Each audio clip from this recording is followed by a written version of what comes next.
Bonjour Didier, bienvenue sur notre plateau du Red Hat Tour 2013. C'est un véritable plaisir de vous accueillir.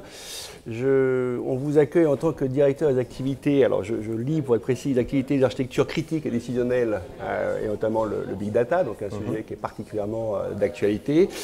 Et peut-être pour ceux qui ne nous connaissent pas, est-ce que vous pouvez commencer par vous présenter et votre rôle et fonction au sein d'HP? Ma mission est d'accompagner en fait nos clients, quelle que soit leur taille, grands clients ou clients plus petits via nos partenaires, pour définir en fait comment mettre en place une architecture critique optimale, et ça aussi bien d'un point de vue processus que technologique, et de même pour la partie décisionnelle et Big Data, comment mieux gérer ces données et donner plus de valeur aux données.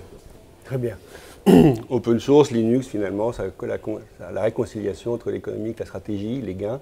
Est-ce qu'on pourrait rentrer sur un exemple assez plus particulier ou illustré par l'exemple, les propos que l'on vient de tenir sur des solutions qu'on met ensemble en place? On peut par exemple évoquer la partie, le nouveau Red Hat Storage qui vient de sortir, qui est une solution intéressante en fait, et qu'on va coupler là encore avec une nouveauté qu'on vient de sortir chez HP, qui peut fonctionner sur n'importe quelle plateforme HP, mais qui fait particulièrement sens sur le nouveau serveur très haute densité SL 4500.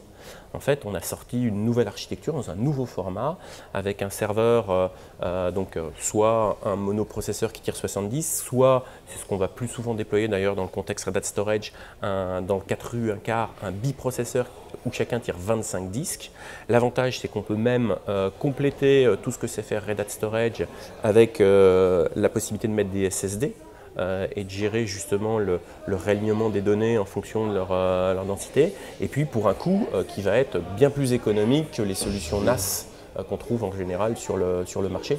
Et donc c'est un vrai avantage compétitif qu'on peut amener dans les entreprises. Solution NAS, propriétaire, fermée versus environnement ouvert, évolutif, et à un prix effectivement très intéressant. Complètement, et ça va même au-delà du NAS, puisqu'en fait la technologie, grâce aux produits Red Hat, est capable aussi bien de gérer les fichiers que les objets. Et donc on adresse même certains marchés que ne savent pas bien couvrir, et les clients sont toujours… L'un des grands enjeux de nos clients, et ce sur quoi nous HP on tient toujours à les aider beaucoup, c'est le coût d'opération.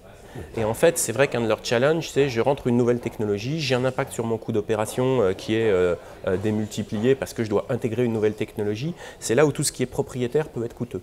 Donc nous, on va accompagner nos clients de façon à ce que, déjà toujours poser les questions par rapport à l'adoption des nouvelles technologies, comment le faire en ayant le minimum d'impact en termes de coût d'opération, et donc leur permettre, là encore on revient dans l'avantage stratégique du coût.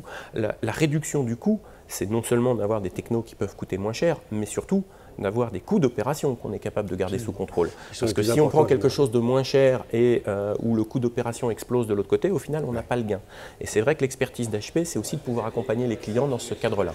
Très bien, c'est parfaitement éclairant. SL 4005, Red Hat Storage, une solution ouverte.